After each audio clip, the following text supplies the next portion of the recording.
Hey everybody, how you doing? It's Bruce here with Traveling with Bruce. Welcome to the big show here for Monday, November the 13th, 2023. Welcome one, welcome all to Traveling with Bruce. It's great to see you. I hope you're doing well out there. Hope you're keeping healthy, and I hope the weather wherever you live is being reasonable with you. I have to admit, here in Calgary, we have been getting off lightly. Not like it's been, summer or anything like that, but we did hit today a high of what was that? Where can I get this phone to work? Maybe I can. I can't. 54 degrees was the high today. 54. We're at 40 right now. We're dark and it's cooling off rapidly. We're going down to 26. So we're gonna lose some temperature here. Tomorrow's high will be 41, Wednesday 33, Thursday 42, Friday 51, Saturday 49, on Sunday it'll be 44. Sunny the next 7 days in a row. So it's going to be sunny, clear skies, which means we cool down and then we warm back up with the sunshine and we cool down again. That is the story. Overnight lows are the high 20s. Thursday will be the coolest night, 18. But Friday's low will be 36. Go figure. 18 degrees better for the overnight low the next day. Really strange. Anyway, that's weather here. Hope wherever you are, you're experiencing reasonable weather and making it easy on your heating bill and driving and so on. There's no snow here. None. We have green grass all around us. But we have not had a killer frost yet that, I mean, really has eaten up the vegetation. It will. It'll get brown as we go forward. As soon as the snow stays, it'll freeze everything out. But right now, we've had the first snowfall and nothing more. So anyway, welcome. Jen and I are alive and well. I hope you're enjoying the videos that I've been putting up. I've been putting up videos now of our summer trip that we were on. We put up a video a few weeks ago about Copenhagen. We're getting a lot of very kind reviews on that. Then I did a video on Stockholm, which Jen and I really enjoyed visiting. I hope you enjoyed that. That one's getting some views. And now we did one about Vienna, and it was one of my favorites this year. And I was able to just show you a lot of footage of me walking through central Vienna to give you a taste of what it's like, as opposed to like doing a hop on hop off bus kind of thing. They have that everywhere, including Vienna. You can get private tours. You can get private car tours, private bus tours, private walking tours in Vienna. You can probably get that anywhere you want. I just did let's just go for a stroll on a Sunday. And I left the hotel at about 11 in the morning, got back at about 4, maybe 3, 4. And I walked and walked and walked. Jen could not do it. I mean, Jen said, go with your camera, go. I'm here at the hotel. I'm going to talk to my daughter. I'm going to read a book, and I'm going to rest my head. Just go. So I got all this footage that I could share with you, and I just love doing that. I just love discovering a city where I don't know where I'm going. I could make a left or a right, and whichever way I go, can't be wrong because it's all new. I can't go wrong. And it turned out what I wanted. The one thing I wanted to do in Vienna was to get the St. Stephen's Church. I think that's what it's called. And the cathedral, and I found it, along with many other tourists who were there. And I got some footage for you of that. And I got one of the royal park areas covered for you. And I've seen 1% of Vienna. Let's be honest. I've been to Vienna twice. I have not been inside any of the museums that are in the castles. And that's what they're famous for. I mean, Vienna, the Habsburgs, you can take the Habsburg castle tour. I haven't done one of them. I've been to Vienna twice. I've enjoyed it both times. So maybe I have to go a third time. Oh, woe is me. The tears of anguish having to go back to Vienna again. Oh no. Oh well. Some of us travelers, we gotta buck up there, Buttercup, and make it happen. Anyway, we got a message. I got a message earlier today from a good friend of this channel, Donnell Mahoney from Cork, Ireland. Donnell is a sponsor member of this channel. He's been a sponsor member of this channel at least 3 or 4 years. I mean, a long time. There are a few of you who are sponsor members. If you want to know who they are, you can tell when you read the comments from people. If their name has green type and their little avatar behind their name, that's a sponsor member of this channel. And Donnell has been a member for almost 4 years, and I've never met the man in person. We've never met. This trip that we were on, we were supposed to meet Donnell, Jen and I, in Cork. We were going to meet him, and unfortunately, the timing of the trip got waylaid, and we couldn't pull it off by about 48 hours that screwed it up. Our schedule was such that we just couldn't do it. So we ended up having a one-on-one in-camera session with him. And we were in, I think we were in Liverpool, and he was in Cork, 80 miles away, 90 miles away.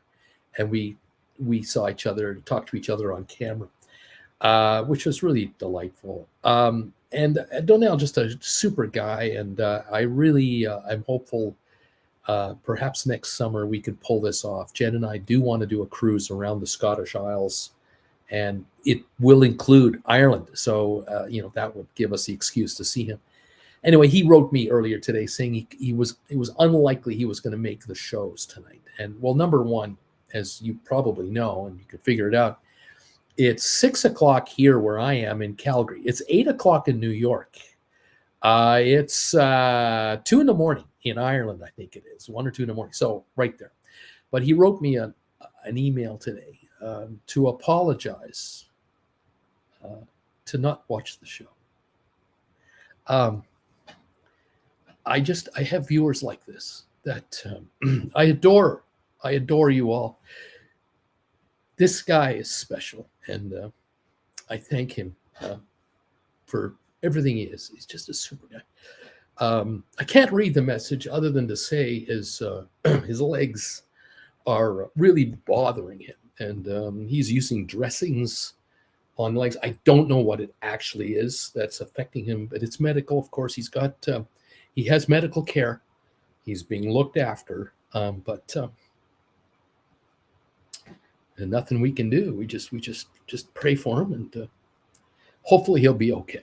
Okay, I'm getting verklempt. Thank you all of you as viewers, for the 7 years now, coming up to 7 years on the air for this channel. You guys are just amazing. Sticking around with this old fart. I appreciate it. Thank you all. I have some cruise news for you, which I'll get into. Thank you to Sharon for being here tonight. I have something for you. I wanted to just mention to all of you, if you're new here, you're looking at a channel that's so puny. Very few people watch this guy. You wonder what the big deal is. Those of you who've been around here a while, years, some of you 6 years, 7 years, you know that this channel was the only channel I had on YouTube for the first 4 years. And I created a second channel that I have called Stock Markets with Bruce. I created that channel in 2020. COVID made me create a second channel because this channel's numbers were slumping as no one was traveling. And so I created a stock market channel. Anyway, the stock market channel started in the spring, summer of 2020. And in about July, August, or something like that, around that time frame, I made a video. I was doing like a video every 5-10 days, and I did a video talking about a company called GameStop. And at the time, the shares were $4 $2.80 a share. And within 6 months, by January, February of 2021, those shares went from $4.85 to $380 a share, and were the talk of the world. They were the talk of the investment world, and I was going live on that channel, Stock Markets with Bruce, every day, trying to tell people what's happening and why is this going on. And there were days in January, February of 2021 where I would be on the air for 7 hours, like 7.5 hours, no break. And by the time the show was over, I would have had 250,000 views of my live show. 250,000. I would have 21,000 thumbs ups. I had one day, I added 10,000 subscribers to my channel. I mean, it was just viral. It was nuts. Anyway, this past week, just on Thursday night, Jen and I saw a movie that we were able to get on our television called Dumb Money. It's a movie that just came out in the last few weeks, last month or so, and it's the story of the GameStop share explosion. And the story is taken in two halves. There's one group of people who are small investors, and there's another group of people who are very well-to-do Wall Street people. And the small investors are winning, and the big boys are losing. And this movie kind of followed the two sides of this story. Beautiful. I loved it. But when Jen and I saw this movie, it was from an angle that none of you could possibly appreciate, because you weren't YouTubers like I was a YouTuber, live at the time, every day, Monday to Friday, following this story. So for me, it had special meaning to watch this movie. I loved it. I would recommend you watch it. So we watched it again on Saturday night, and on Saturday and Sunday, I took the time to go to the stock market channel, and I went back in time, and I went back to when I was doing these live presentations, and I found something that I want Sharon to see. And so if you're here, Sharon, after all this buildup, if you're still here, along with anybody else, I want you to see something. I did a screenshot of a show I did, I think it was January the 25th, 2021, when GameStop went up to like $200 a share from like 120 a share in one day. And I was telling people what was going on, and I saw something on my show. I stopped the broadcast, did a screenshot, and I'm going to now show you this screenshot. So I just want you to see this, Sharon. If you're here, hopefully you'll see this. Let's give me a second here while I pop it. Here it is. All right. So you see me. This is my background in Creston at the time. And I had, for that show, I think I ended up with, I can't remember the view numbers. It was, I don't know, 100,000. I don't know. Anyway, I ended up with 3,400 thumbs ups, which you'll see at the bottom down here where my finger is down there. I had 3,400 thumbs ups for that show. But come on all the way over here where the comments are. Look at the bottom comment right there. SLGC Mets. Kevin says that the Wall Street Journal has a big article about GameStop today. Let us know if you'd like him to send it to you. And I saw that, and I have to admit that it is possible.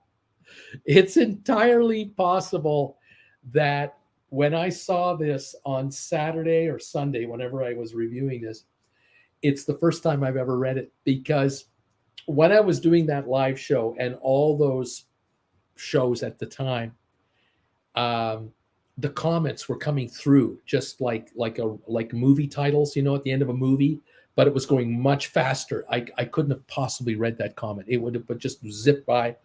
But I just happened to see it, and I stopped it. I went, wait a minute, is that Sharon? Yes, it's Sharon.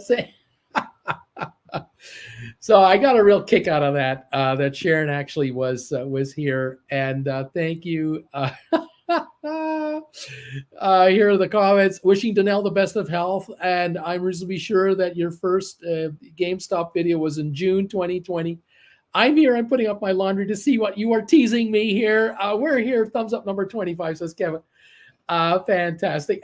Anyway, I saw that, and there were other comments you made. That wasn't the only one you made. I know you made others. I saw them, but I screenshotted that one. I just wanted to hopefully get it to your and it worked. So you're here, you see it. But it was a real walk down memory lane for me. I still am blown away by how that channel did what it did, with what the stock did, what it did, with the way it did it. But the movie that I've now watched twice, I've enjoyed it thoroughly. It's fairly accurate, but it is an angle of the GameStop story from a different perspective, and I respect that. I've got a problem with it. My own GameStop story is wild, but it's not as wild as the lead character of that movie. But no question, that stock GameStop and that 6-month window or 3-month window, starting in December, January, February, March of 2021, completely changed my finances and completely changed Jen and I's retirement. And it is solely responsible for our financial success. This channel was the breadwinner of the house. I was living off this channel for 3+ years. So a year of setting it up and getting it going, and then 3 years of working it. We were getting ready to do group cruises, and everything got blown up with COVID. And then I had to start all over again with the second channel. But thankfully, all the mistakes I had made on this channel, I didn't make on the other channel. You get wise how you do YouTube, how you don't do YouTube. And because GameStop did what it did, I was thinking the stock market channel would take 2 years to get going. And it took 6 months, starting in about May, June, and then July, the GameStop video, and then December, January, and January, it took off. Late January and February and March was just unbelievable. So it changed us dramatically, and I'm so grateful for that, because I'm able to do this channel and the other channel as much as I can.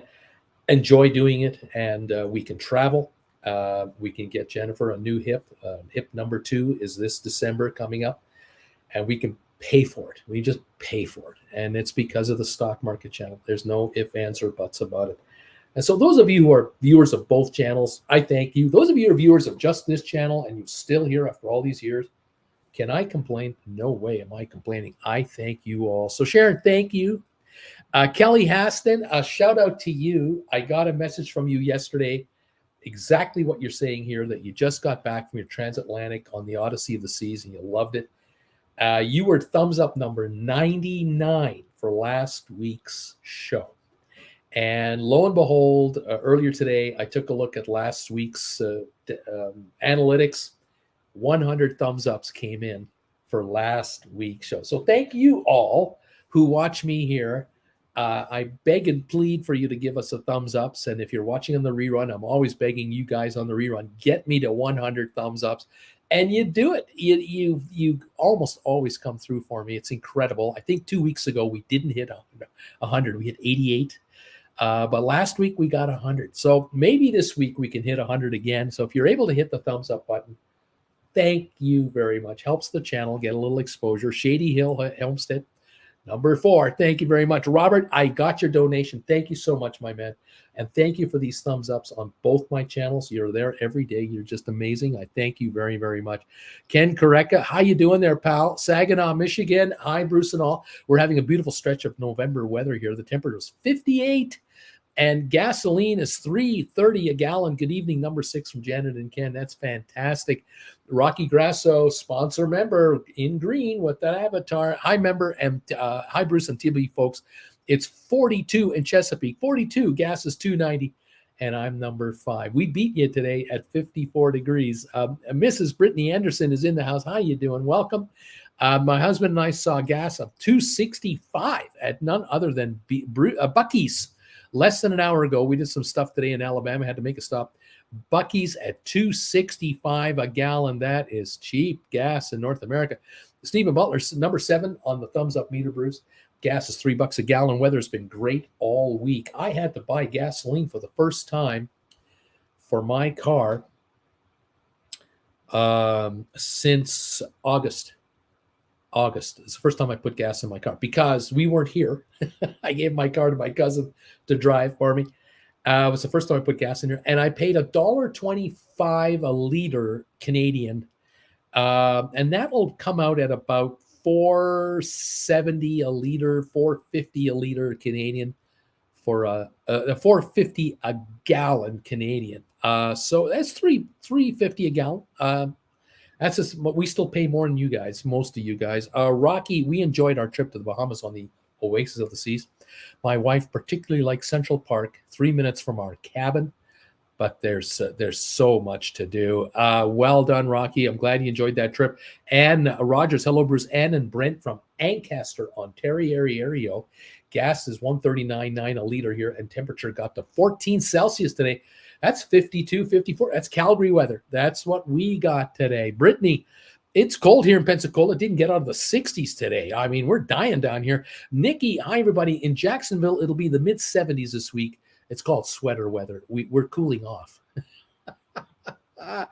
Kirk Brunson's YouTube and Facebook channel. Hey, Bruce, Kirk from the Big Apple is here. He's a sponsor member of this channel. How you doing, pal? Going back to work now after dinner. Right on, pal. Thanks for being here as always, buddy. Brittany, Bruce, you got lucky to be able to go to Israel because it is closed off of tourism. Oh, I know. It is all different now. We got out the day before it all started. We had no idea. And oh, are we happy and grateful. Paper City Gamer Jeff, hi, everybody. 38 degrees in Massachusetts, and it's getting colder. That means Boston Bruin hockey weather. That's what we're talking about.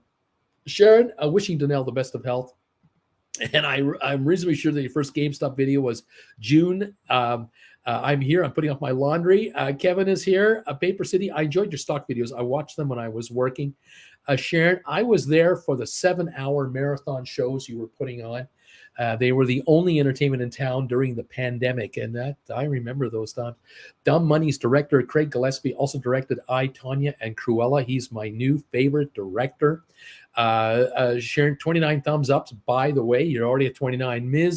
Ms. M, hi, Bruce and all. I'm number 28. Brittany, I'm here. I gave number 9. Thank you. Ms. M, in the Lower Mainland, we're at $1.75 a liter or so. That's British Columbia for you. Yeah, I don't miss the BC prices. I have to say, when we lived in Creston, that's where I did my shows from for GameStop way back in 2021. Yeah, gasoline was much more expensive there than here in Calgary. It's about 30 cents a liter more in British Columbia, generally, maybe even more sometimes. And if you figure it out on a gallon basis, $1 a gallon more as a rough rule. Sometimes it's $1.25 a gallon more in British Columbia than in Alberta.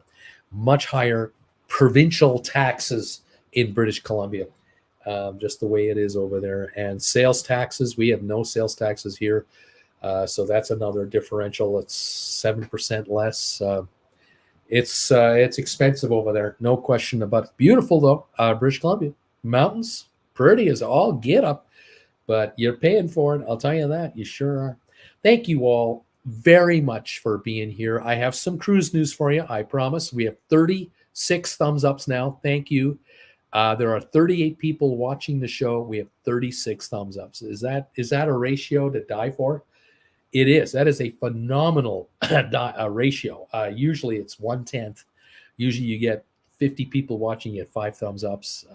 It's you guys. You're the best. I thank you so much for helping us with these thumbs ups. All right. Well, let me give you some cruise news that's out here. It's unbelievable. I was watching today different stuff, and it's just reading different articles.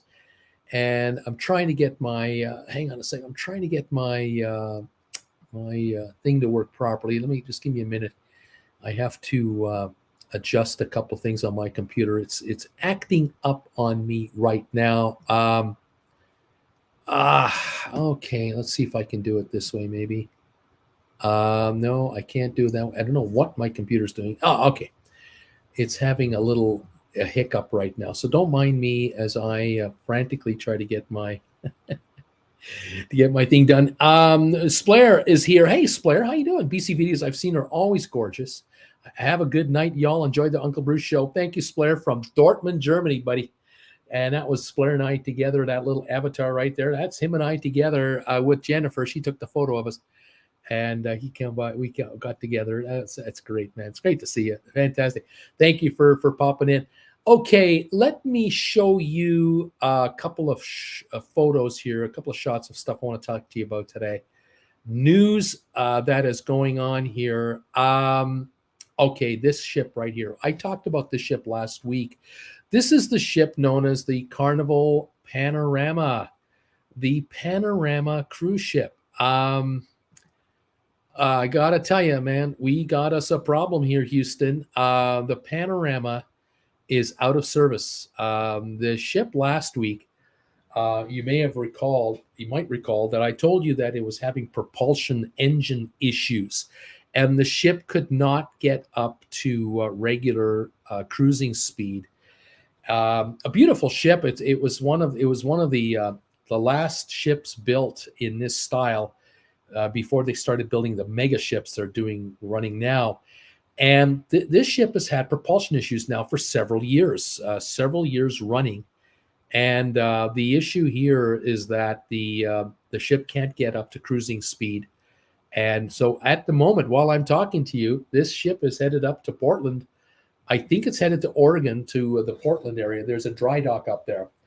And I believe that whatever the issue is, they got to get it out of the water. They got to get under the ship where the azipods are. So they're going to get it in the dry dock. They're going to drain the water out. They're going to get underneath the azipod. They're going to probably open it up, and whatever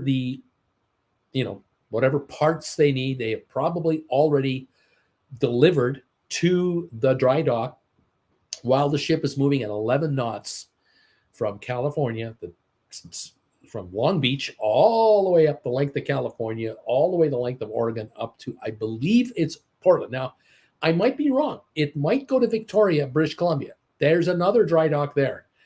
I'm not 100% sure. They won't say. And so it is on its way north. They have canceled the next 4 weeks of cruises. They're not cruising now until about the middle of December for the passengers. So all cruises are canceled. Refunds are being offered, and all kinds of credits and stuff. What a mess. And it's a sad story, again, of a ship that has now had numerous issues with propulsion. And it's not like this is the only Carnival ship that has this problem. I've done reports now for 5 years of Carnival ships with propulsion engine, they call them technical issues, where ships cannot get up to full speed because these azipods fail. They fail. And whatever fixes they're doing, I don't know if it's a one-time fix and it's done forever, but Panorama's had numerous occasions of failure. So I don't know if this next fix is only temporary. I can't say. Very, very unfortunate. Now, here's a creepy story. Oh, God. I really don't want to show you this, but I got to show you this. I don't want to do it. This ship right here, this is known as the P&O ship in Australia. It's called the Pacific Encounter.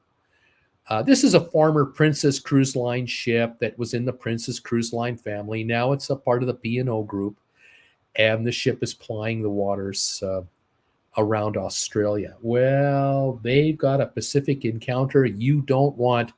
This is the Pacific Encounter that they're faced with right now. Soldier beetles all over the ship, and I'm not kidding. There are stories coming out of here. Thankfully, the bug is harmless. It is not dangerous to human beings, but oh my God, look at this. On board the ship, on outside of the ship, inside the ship, in cabins, people are finding them in their bedrooms. These bugs are everywhere. Now, the good news, folks, is they need to eat something. They can't eat bed sheets and towels. They can't live on that. And so they won't be on board very long. And to be honest and fair, the folks at the P&O Cruise Line are tackling this head on, nonstop, 24/7. But some enterprising tourists, some enterprising ship passengers took photos to show us that it truly is real. They do have this bug problem. I wanted to show you this. There's no bug on this photo, okay? There is no bug anywhere in this food. I just wanted to show you. You remember how good cruising used to be? You remember the kind of food you used to get in the dining room without even having to special order it? Remember those good old days? Oh, don't you miss that? Anyway, there's a story on P&O. All right, I've done my service. Now here's another story. Oh God, I can't believe this one. It just never stops. It's this ship right here. This is the Spirit of Discovery. No, is that right? No, this is the Grand Princess. I'm sorry. This is the Grand Princess in Australia. Now, this is a Princess Cruise Line ship, looking very similar to the other one. This ship has a problem in Adelaide and in Melbourne, Australia. They have had not only gastrointestinal virus issues on this ship, multiple cases. Now we're hearing about COVID cases. There are COVID cases on board the Grand Princess ship. And when they got to Melbourne, they had to take some passengers to the hospital. And also they did a thorough disinfection routine again on this ship, another one. They're trying to eviscerate the viruses that are plaguing the Grand Princess ship in Australia. She was on a 14-day cruise, 14-day cruise, and people started coming down with the virus and with COVID, and passengers started noticing people were being locked in their cabins because they were spreading the disease on board the ship. I mean, have we heard this before? When will this end? And the bad luck that Princess has with these viruses is unbelievable. These ships of theirs, I don't understand it, but they're leading the way. I tell you, I don't like to report this, but I have to do it. It's what I do. Anyway, there you go. That's the latest on the Grand Princess cruise ship out of Australia. One more story on another ship, and then I have another story after this one. The Spirit of Discovery. That would be this ship right here. The Spirit of Adventure. The Spirit of Adventure cruise ship ran into a real nasty North Atlantic storm off the coast of France. And they had 100 passengers get injured. This is a shot here of somebody showing one of the lamp fixtures falling over. Here's a shot that I found. Damage on board the ship and stuff flying everywhere. Passengers were saying that the ship was being tossed around like a ping pong ball in a bathtub, and that everything was falling down. Dishes and glass was being broken, and furniture and people were falling over, and there were over 100 injuries on board the ship. And when the ship returned back to the UK, there were ambulances waiting. Apparently 5 ambulances came for 5 people who were seriously injured. I mean, broken hips and bones, legs and arms. There were some serious injuries on board this ship. Apparently, this cruise line is noted for kind of a luxury experience, a very pleasant, comfortable cruise. This is not what you call the kiddie cruise. This is not full of water slides and rock climbing walls. No, this is a cruise for seniors with money.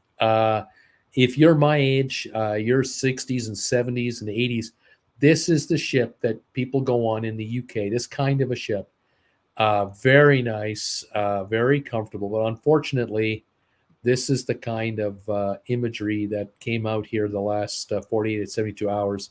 The crew did everything they could to help mitigate and make people comfortable. Obviously, the medical staff sprung into action. They set up a medical triage center in the main dining room. They got injured people down there to get them treated, because obviously you're not going to get people into a small medical room that can hold three patients at a time. So they moved everything up to the dining room, and all hands on deck with the crew to help out, and got the ship back to safety. And these folks who needed to go to the hospital are now in hospital, are being treated, and thankfully no casualties, but 5 serious injuries, 100 injuries overall, and people were screaming for their lives. Quotes have been coming out that people were saying, "This is it. This is the end. We're doing this, and we're going up and down on the front and the back, and we're tilting like this."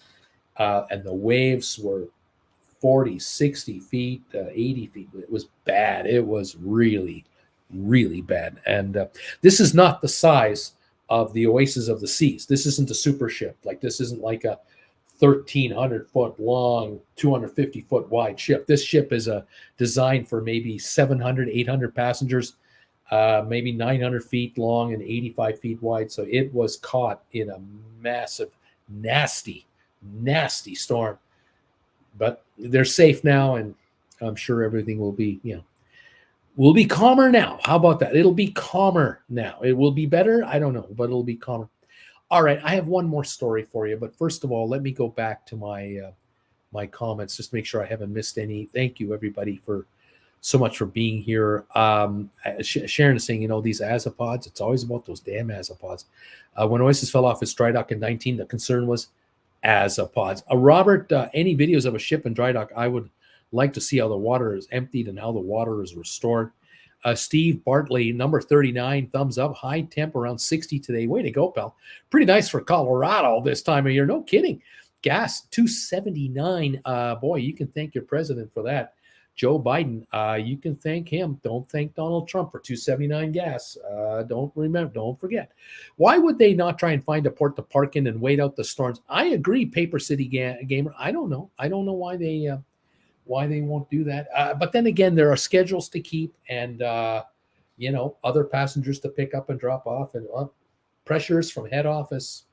Maybe that's the answer that we don't want to talk. Well, they don't want to talk about it. I'll tell you that they don't want to talk about it. All right, there we go. All right, let me show you now some imagery, and we'll talk about the last story of the day. Ron Clark, the dry dock broke, not the azopod. That's true. When the Oasis of the Seas had her accident, the dry dock gave way, and the ship ended up tilting badly, which twisted the dry dock. It was bad news. There were 8 serious injuries on the construction crew for Oasis of the Seas. All the crew was still on board the ship when this happened too. That could not have been a pleasant experience. That took a lot of money to fix that one, and the ship ended up going to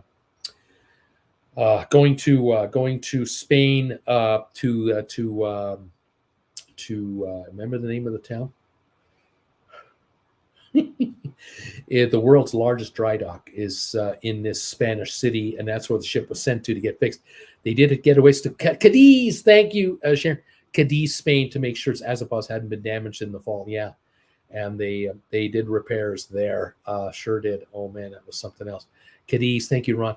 I just couldn't get it out of my brain. I got Madrid, I got Barcelona, I got Seville, I got what? Cadiz. Yes, thank you.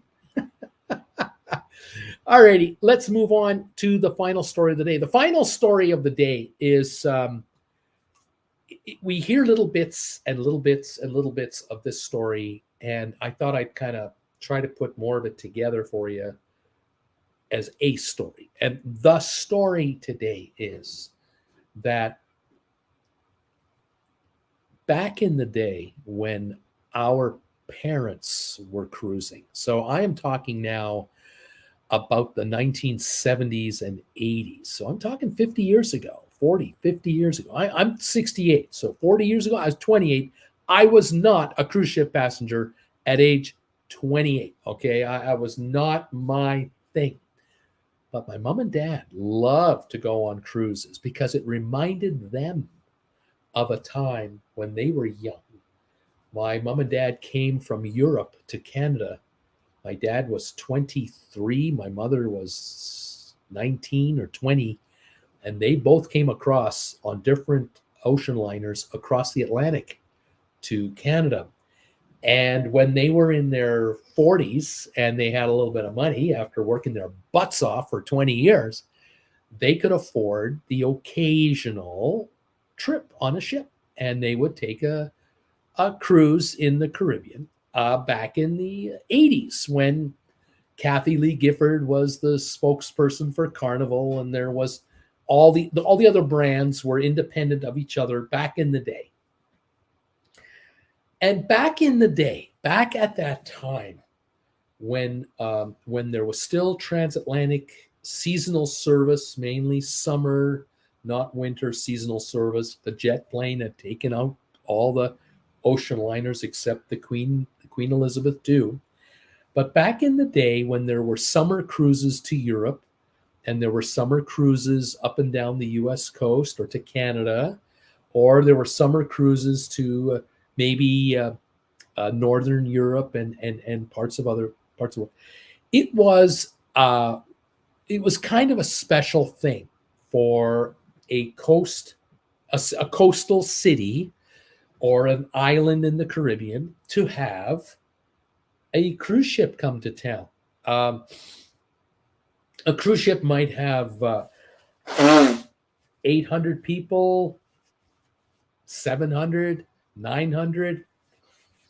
The only ships that carried massive amounts of passengers up until the early 80s, really, there was only the SS Norway, which became it was the SS France, became the SS Norway, and it carried 2,100 passengers after several renovations, but it blew out. It had a massive engine fire and explosion and was no more by the late 80s.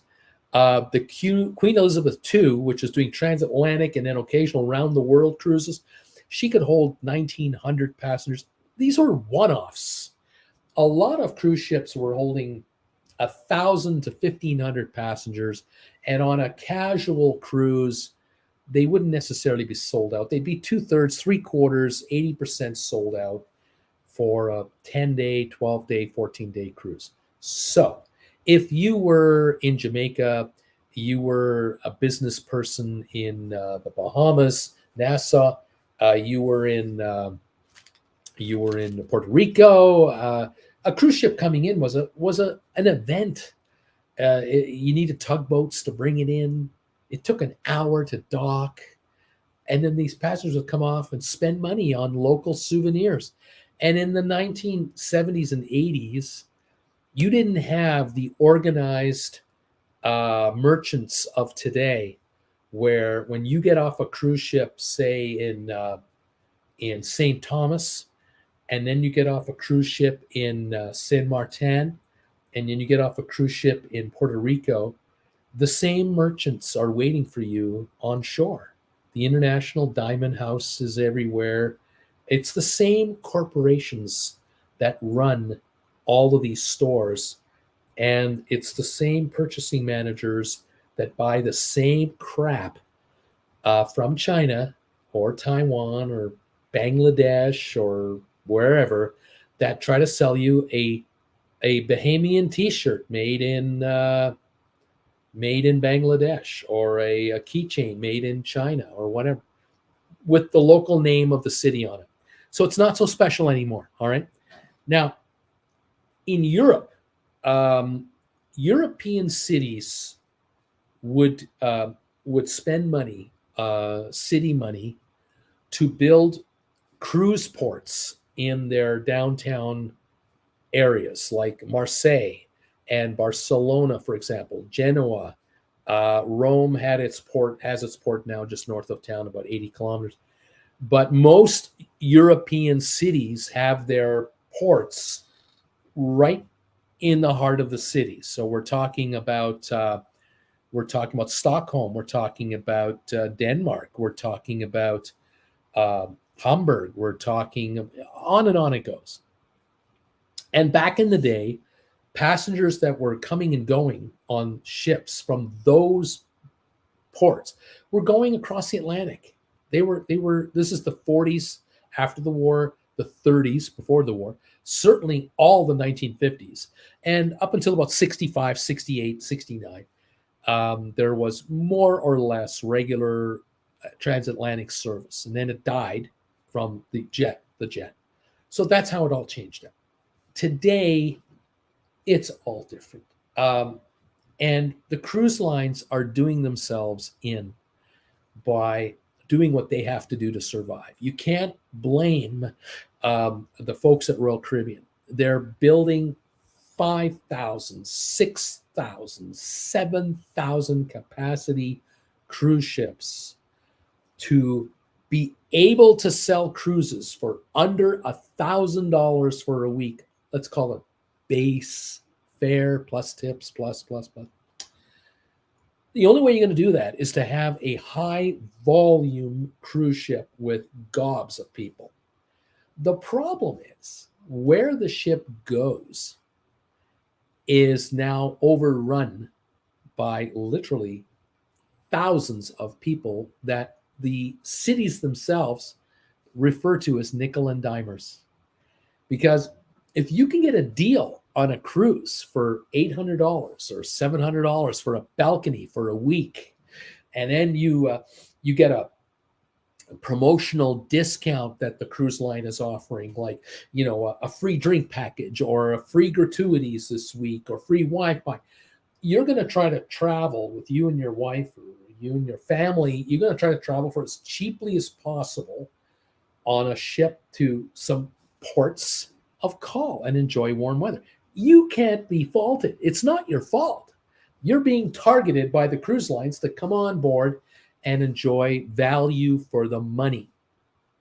Unfortunately, the cities that you're visiting actually need you to spend more money there than on the cruise ship. And there's the dilemma, the tug of war between the cruise lines and the cities that they visit. And so what I want to tell you about today is how different European cities are now backing off. There are cities in Europe that have decided we just don't need as many passengers anymore from cruise ships. We were all shut down during COVID in North America, Europe, Asia, South America, Africa. No traveling. Okay. Cruise ships around the world were idling in waters, international waters. In the case of Florida, just 10 miles off the U.S. shore, 20 miles off the U.S. shore, there were dozens of cruise ships sitting in the waters between Bermuda, Bahamas, and Bermuda, and the USA, doing nothing. And so no one made any money during COVID. But now that we're back, we've got places around the world that are going, you know what?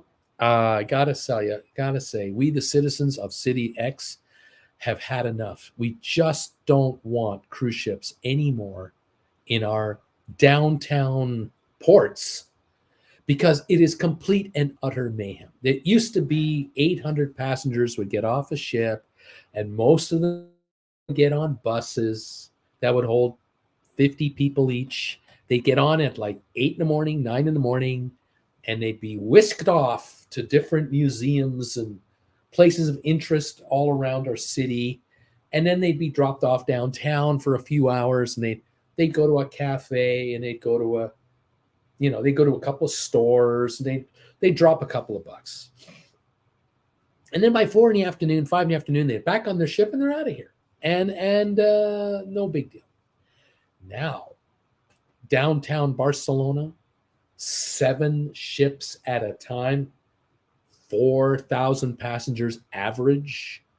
Half the ships are visiting, half the ships are turning over, dumping and picking up passengers. We're talking if all 7 ships were to drop off and pick up, that's 28,000 people getting off and 28,000 people getting on. That's 56,000 people doing this in downtown Barcelona. I mean, it's no, thank you. The city's going, no, we're not interested in this. There's no money in it. We lose money. We don't make money from this. We have traffic jams. We have accidents. We have cab drivers who get upset at other cab drivers. We have buses cramming people everywhere. We don't have any hotels making any serious money. People are they're one-nighters. These are one-nighters. They're not spending dough. The restaurants here don't make any money because people wait to get on the ship to eat, or they ate before they got off the ship and they're leaving town. We're not making any money from these guys. We just have had enough. So I wanted to show you some of the cities that are saying goodbye to cruise ships slowly but surely, some faster than others, and don't want them. Here's the exhibit number 1 right here. You know what city this is. This is either Las Vegas with a gondolier, or it's Venice, and it certainly is Venice. What is wrong with this picture? There's something that doesn't belong here in the splendor photo op of Venice. Look at the size of that ship. That's a Costa ship. That's a Carnival ship. Ridiculous. And here, being towed in and out, the cruise lines, they've tried to appease the city fathers of Venice, and they would say, look, we're going to allow our ships to be towed in and towed out so that we don't muck up the bottom of the canals. And the locals are just going, guys, it's just not enough. You are bringing into our city 3,500 passengers on some of these ships, and you're bringing in 5 or 6 at a time. We've got 20,000 people coming in here every day. And you know what? St. Mark's Cathedral in the background there with that steeple is drowning with people already who are coming in by train and what have you. And we just don't need it. Passengers from cruise ships spend very little money when they come into Venice. And so now they have a people tax. They're charging a tax, and they've banned cruise ships from coming in. So passengers now have to arrive in Venice through the trains or buses. Quite different. Here is, I believe, Marseille in France. No, I stand corrected. This is Barcelona. Pardon me. Barcelona in Spain. España. There we are in España. Now, this is the southern port. I believe it's the southern part of the port. And I see 1, 2, 3, 4. I see 5 cruise ships here. And then on the upper end of the photo, the upper right, there are at least 3 or 4 more over there. And this photo here will give you that image there. That's the port that can handle at least 3 cruise ships right there alone. Right behind it, downtown Barcelona. And the problem is with these cruise ships is not only the tourism problem, the sheer number of people coming in and out of here on a turnover. You've got the day visitors, but there's another problem. These ships are sitting here docked for 8 hours with their engines running. And what do you got? You got 8 cruise ships spewing soot into the air for 8 hours, 8 of them at a time. And if the wind is headed towards downtown Barcelona is covered in soot, in the smoke from these cruise ships. The restaurants with outside seating, they can't sit their people outside. You got white linens. After 30 minutes, you've got black specks all over the damn place. It's falling on your food. It's falling in your drinks. The fountains are covered in it. The trees are covered in it. It is unacceptable. The folks in Barcelona are up to here. They are fed up with cruise passengers. They don't want the business. By the way, Barcelona, the number 1 busiest cruise port in all of Europe. They don't want the business. Cruise lines have got a problem. They have got themselves an issue they're going to have to deal with going forward, where to logistically operate their ships. Where do you go to dump your garbage? Where do you go to dump your black water, all the poop? Where do you go to get fresh water?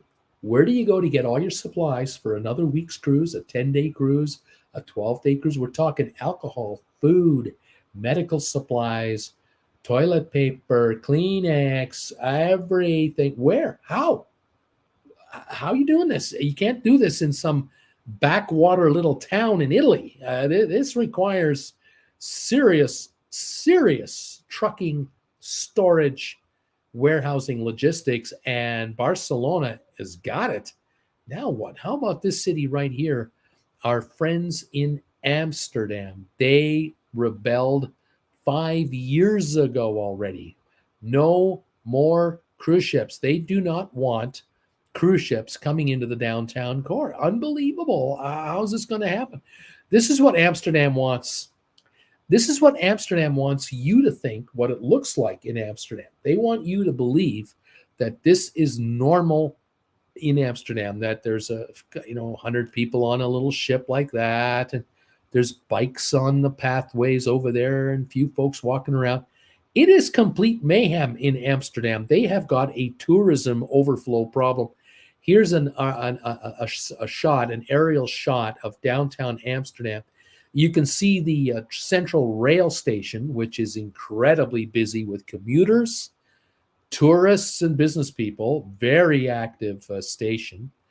And then off to the left here is the passenger terminal station, where people come by train to get on and off those ships, of course. And if that's all they're doing, fine, but that's not the case. People are leaving that terminal to go downtown Amsterdam and enjoy themselves. And some are looking for a really good time. There's all kinds of issues there.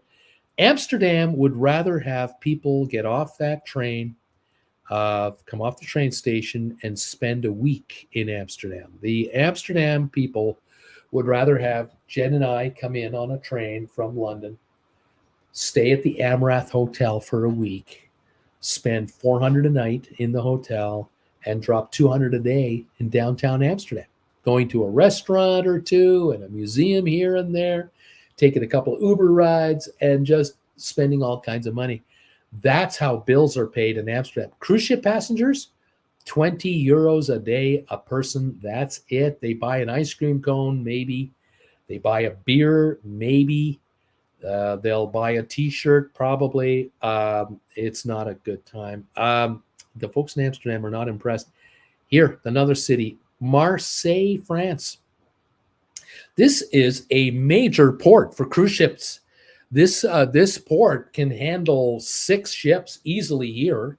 They have passengers coming and going all the time. They have more room behind here.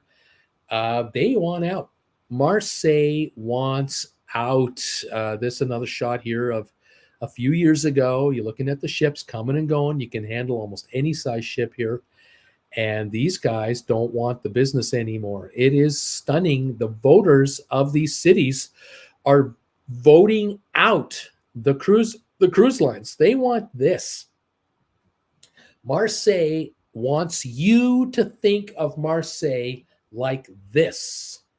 They want you to come here to be enthralled with the wonderful, picturesque hills and castles and cathedrals and beautiful waterfront hotels, great food, and clean environment.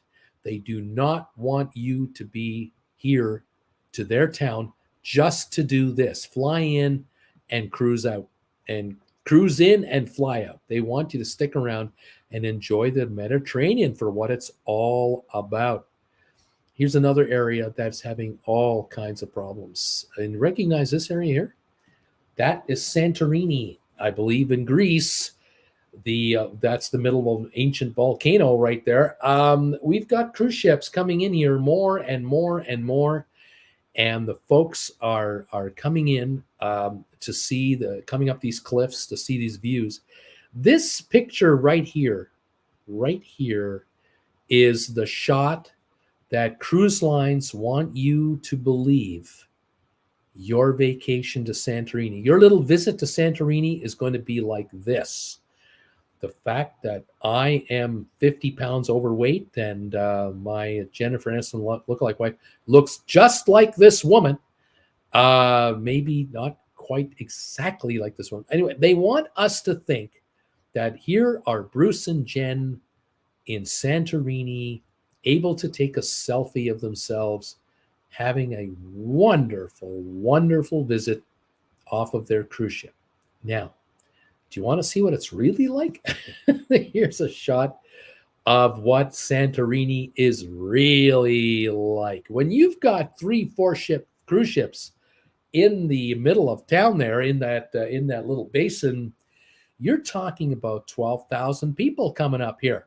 Look at them coming up on the bottom left. Look at them at the far part of the middle of the screen. Look at them right in front of you. There's your selfie right there.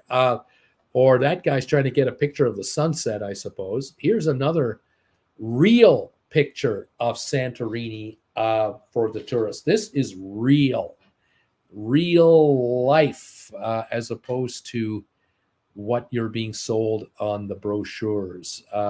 Here's another one. Real life. Look, would you like to be an owner of a property here? Are you kidding me? I mean, can you imagine staying here a week in one of these, cliffside rooms, and all day long you've got this while you're trying to get a tan by your little pool there and get away for the quiet little area that Santorini has been promised to you. Here's another shot right here. There's one of those t-shirt linen shops and stuff. I mean, are you kidding me? This is not this, okay? This is not real life whatsoever. And so now the fathers of Santorini, the city fathers, and the voters are going, we got to make changes. We can't have this anymore. It used to be cute and all. It was charming in the 50s and the 60s. It was charming. We'd have one cruise ship come in maybe once a week. We'd have a ship come in, maybe 2 a week, one on a Friday and one on a Tuesday. And the rest of the time it would be sleepy little old Santorini, and we could enjoy a quality of life. Now the t-shirt vendor is saying, bring in all the ships you can get, because I'm selling these 19.99 euro t-shirts coming out of my wazoo, selling coffee mugs and keychains and wallets and who knows what other stupid stuff they're selling in Santorini that is not made anywhere near Santorini. It has nothing to do with Santorini. There are other ports in Greece that are suffering the same issues. Of course, the problem the Greeks have is they need all the foreign currency they can get their hands on because the country is broke. And so they have to basically, sell themselves out to allow over tourism to take shape, for this kind of stuff. I mean, it's utter nonsense. And it is depreciating the value of Santorini badly. Absolutely. It's sad to see. These are sad photos. I mean, I'm so saddened. I have not been here, and guess how much I want to go. I have no interest in visiting Santorini whatsoever. Do I need this? Jen, she couldn't handle 5 minutes of walking around that place, let alone handling the crowds. Are you kidding me? Now you understand, I hope, why cities like these, Venice, Barcelona, Scotland is introducing new taxes to try to calm down the cruise ship visits, even though Jen wants to go on a cruise ship to Scotland. Amsterdam, Bergen, Norway. They've done studies in Bergen, Norway. When ships come in, people are spending less than 23 euros each to come into the city. 40% of the passengers, when a ship arrives in Bergen, Norway, don't get off the ship.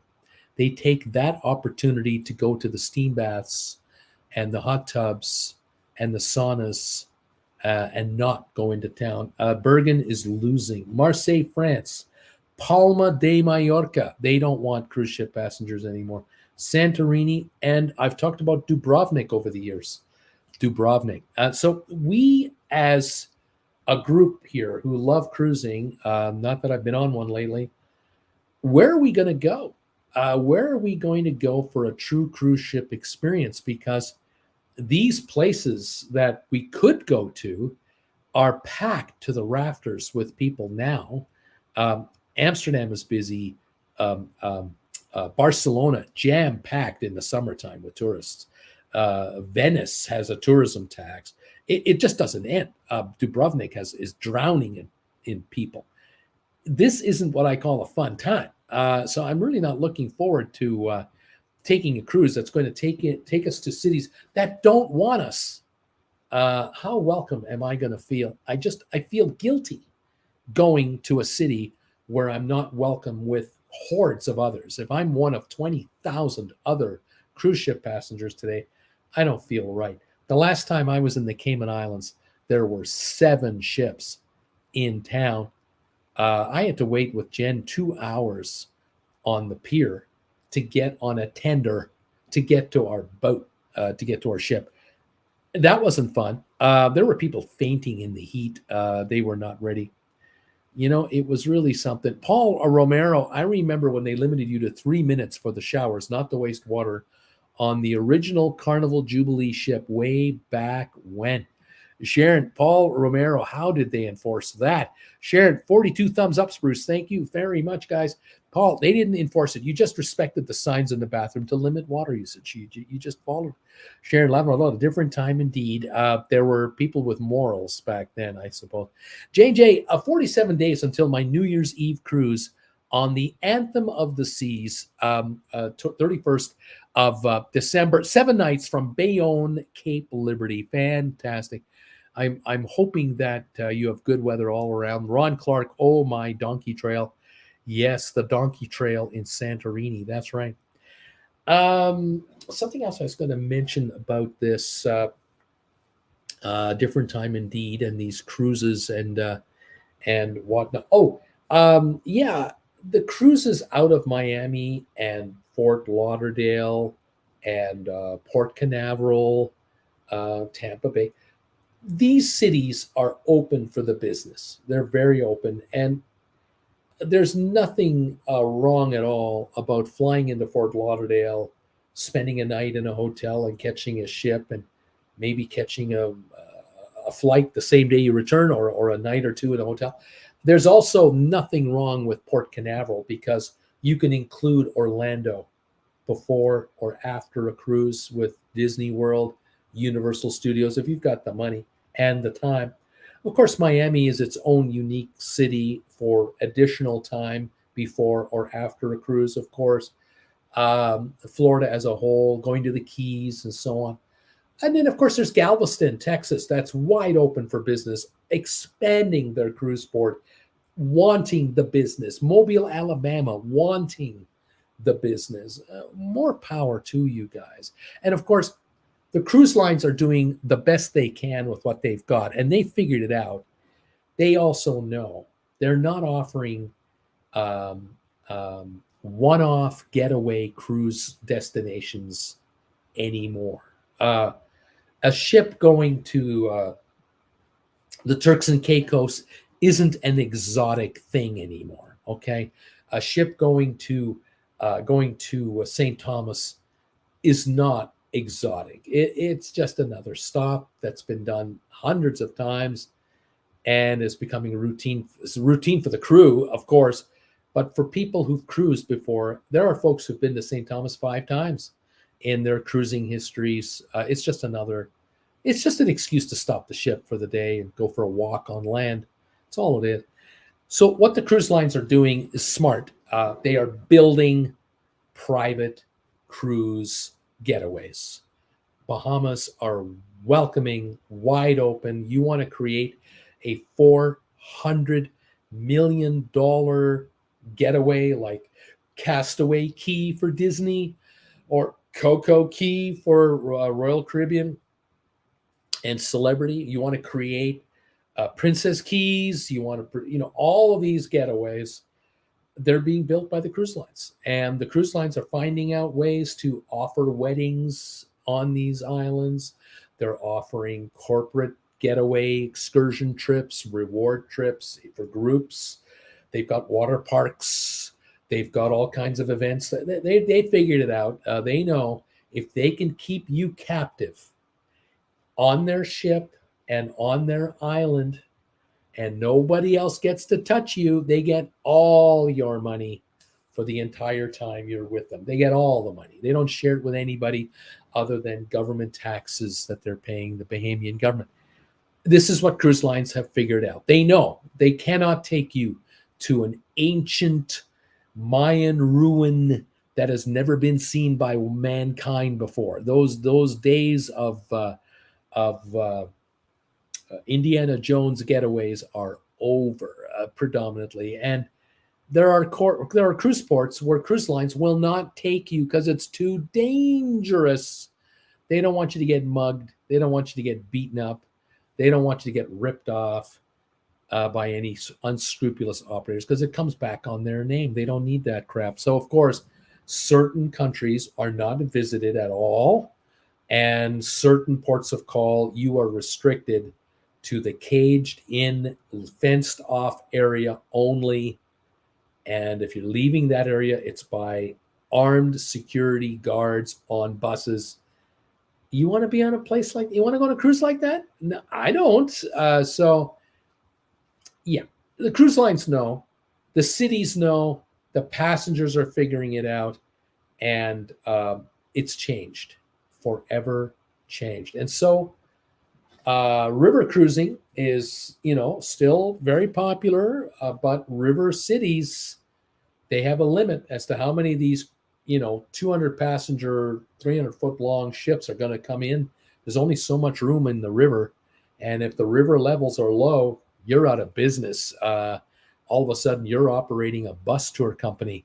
You're now operating a river cruise company. And I've had a number of viewers tell me about their horror stories being in Europe on a river cruise, and they were supposed to be on a river ship for 12, 14 days, and they were on a ship for 8, and they were in hotels for 6, and on buses for 6 days. Yeah, I've heard those stories, and you can't control it. It's a whole different ballgame. Isn't that something how this goes? Absolutely amazing. Robert, even though I'm staying until the end of the program, I'll say my good night now. I'll see you tomorrow at 8:45. Thank you, Robert. Thank you for joining me tonight. I'll see you on the other channel. Thank you so much, all of you, for these thumbs ups. We now have 50 thumbs up. We are halfway to our thumbs up goal of 100. If you're watching on the rerun tonight or on Tuesday or on Wednesday, Thursday, hit that thumbs up button for us. Get us to 100. We are halfway there from right now. 39 people are watching. We've had folks come and go. They've dropped off 50 thumbs ups already. You guys are unbelievable. Thank you so very much. I hope you enjoyed today's ramblings. I hope you didn't mind all of it today. Like I said, there are issues on some cruise ships, issues with others. The panorama for Carnival, engine problems. A month of cruises have been canceled. You know how many millions of dollars that's costing Carnival? How many millions in repairs and lost business? Have you any idea? This is massive. This will affect the stock price when they announce. It's going to hurt the quarter. Second ship goes down. Oh, gosh, we're talking a lot of money lost. It's really bad. Sharon, have a great night. Thank you, my dear, so much for joining me today. Thank you to Robert and Ron Clark, JJ. Thank you, Paul. Thank you to Paper City Gamer Jeff. Steve Bartley today was here. Thank you. Splair TV popped in. Ms. M was here. Mrs. Brittany Anderson, thank you. Kevin Chapman, of course, the author himself. Thank you, my friend. All of you. Kirk Brunson, Nikki Singleton, Ann Rogers, thank you so very much. I know I'm forgetting somebody, but I can't find his name right now. He's here somewhere. I know he's here somewhere, but I forgot. Kelly, thank you, Kelly Haston, and Shady Hill Homestead, and Ken Correca. and Rocky Grasso. I was looking for Rocky's name. Thank you, Rocky, as always, for being here and being a member. Thank you all for being sponsor members. If you want to become a sponsor member of this channel, there's a join button down here. You get to join me 7 o'clock every Monday night for the sponsor hangout show with you and I. 1 hour, talk about whatever you want. And then 8 o'clock, it's the big show right here. Thank you all for your support. Thank you for the thumbs ups on all my videos. Thanks for watching all the other videos I've been making on our summer trip. You guys are wonderful. Your support never wavering. I thank you all. Have a wonderful week. Hug someone you love a little tighter and a little longer this year. You never know when it's the last time. And our friend Donnell, we love you. Donnell in Cork, Ireland, all the best to you, my friend. If you're still watching on the rerun, all the best to you. Thank you for your email and your kind words. All the best to you. I wish nothing but the best to all of you around the world. And I'll see you next week, 7 o'clock for sponsor members, 8 o'clock right here for the big show, Eastern time. Enjoy yourselves and you take care. And thanks again for 52 thumbs ups and counting. This is amazing. I thank you. Have a good one, everyone. Pleasant dreams and bye.